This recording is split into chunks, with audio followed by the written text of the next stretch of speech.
বাংলাদেশ একটি কৃষিপ্রধান দেশ। এই দেশের ৮০% লোক কৃষিকাজের সাথে জড়িত। কিন্তু আমরা অনেকেই আমাদের নিজের জমি মাপার জন্য আমিনকে ডেকে থাকি। কিন্তু ছোটখাটো জমির জন্য তো আমিনকে ডাকা যায় না। তাই আমরা নিজেরাই আজকে দেখব কিভাবে নল দিয়ে জমি মাপা যায়। তো ভিডিওটি দেখতে আমার সাথে থাকুন। ধন্যবাদ। আপনারা দেখতে পাচ্ছেন আমার ছাড়া বিশাল লম্বা একটি পাট গাছ।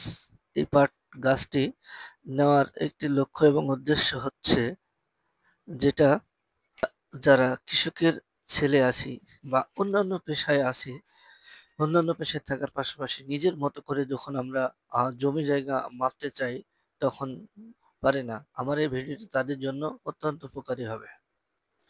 আমার এই ভিডিওটি আপনাদের প্রয়োজনীয় সময় থেকে একটু সময় বাঁচিয়ে দেখবেন, ইনশাল্লাহ আপনাদের অনেক উপকার হবে। এখন আমি এই জমিটি বা জমি মাপার জন্য এই পাটটিকে, এই হাত দেখতে পাচ্ছেন না? কারো হাত যদি 18 ইঞ্চি হয় তাহলে সে হাতটি পারফেক্ট। এখন আমি এই পাট গাছটিকে 4 হাত মেপে নেব। 1, 2, 3, 4। এরপর এই যে এটাকে গ্রাম বাংলায় বলে হাসুয়া, হাসু দিয়ে আমি কেটে নেব। কেটে নিয়ে জমি মাপের উপযোগী করে নিব। এখানে পাতাগুলোকে আমি ছড়িয়ে নিচ্ছি। দেন আমি আমার জমি মাপার জন্য এবার আমার জমিতে চলে যাব আমি। দেখেন, এরপর এই যে মাপা শুরু করছি একাল থেকে, অর্থাৎ প্রস্থে 1, 2, 3, 4, 5, 6।